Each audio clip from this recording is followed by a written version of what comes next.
Assalamualaikum warahmatullahi wabarakatuh.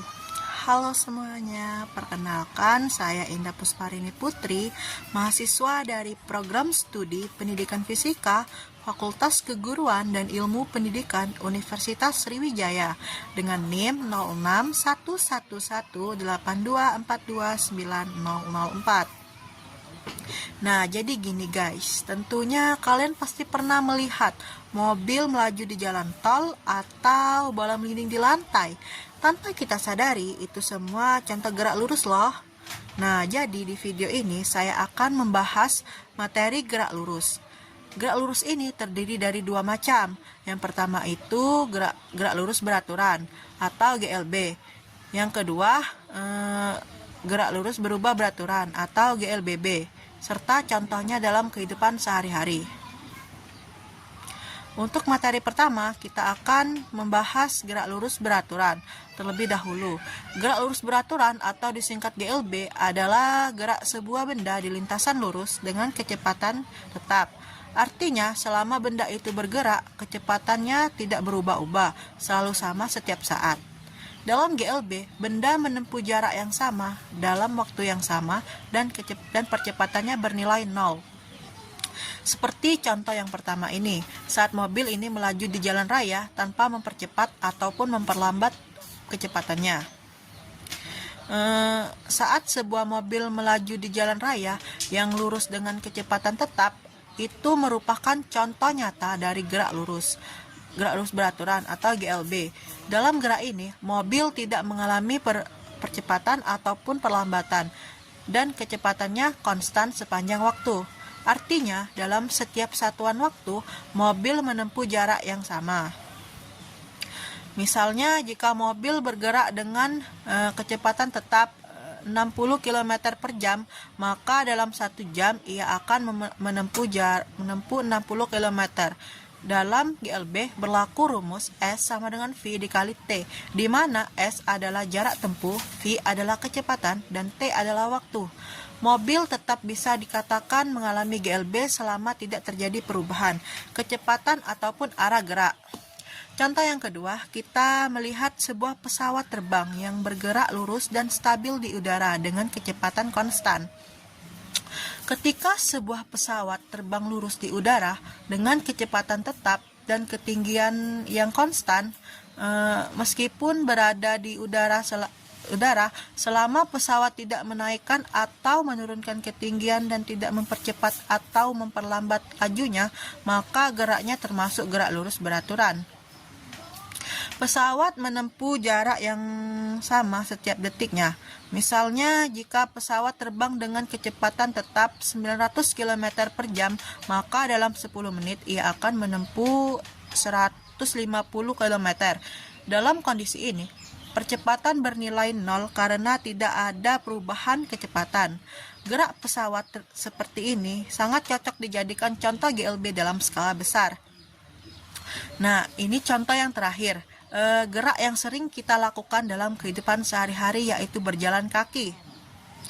Dalam aktivitas sehari-hari, berjalan kaki dengan langkah teratur dan kecepatan tetap juga merupakan contoh GLB. Misalnya saat seorang berjalan di trotoar dengan kecepatan 1,5 meter per detik dan ia tidak mempercepat ataupun memperlambat langkahnya, maka ia sedang mengalami gerak lurus beraturan. Dalam waktu 10 detik, ia akan menempuh jarak 15 meter. Jarak yang ditempuh selalu bertambah secara tetap sesuai waktu. Selama arah jalannya lurus dan kecepatannya tidak berubah, maka gerakan ini dikatakan GLB. Ini adalah contoh paling sederhana dan paling sering kita temui dalam kehidupan sehari-hari. Jadi intinya GLB adalah gerak sebuah benda di lintasan lurus dengan kecepatan yang tetap, tanpa percepatan ataupun perlambatan. Sedangkan gerak lurus berubah beraturan atau GLBB adalah gerak sebuah benda di lintasan lurus dengan kecepatan yang berubah secara teratur. Kecepatan bisa berubah secara teratur jika mengalami percepatan, atau bisa berkurang secara teratur jika mengalami perlambatan. Dalam GLBB, percepatan memiliki nilai tertentu, tidak nol seperti pada GLB. Jadi GLBB itu ada dua macam, yaitu GLBB yang diperlambat dan ada GLBB yang dipercepat.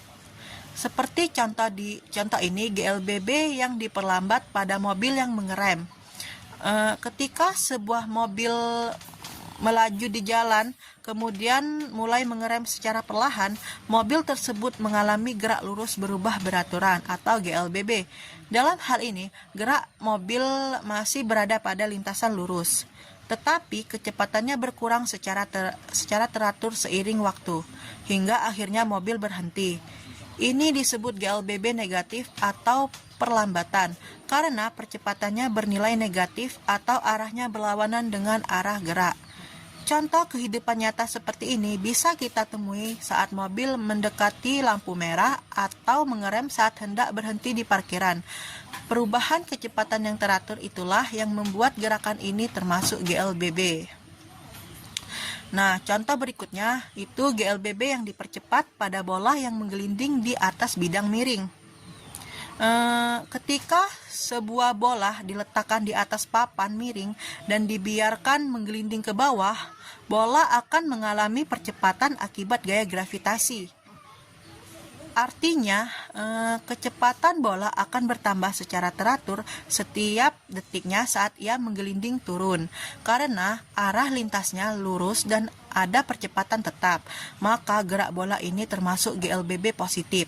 Semakin lama bola akan bergerak semakin cepat. Inilah yang menjadi ciri khas dari gerak lurus berubah beraturan dengan percepatan tetap. Contoh ini bisa dengan mudah kita temui saat kita amati saat bermain bola di jalan menurun atau menggunakan perosotan.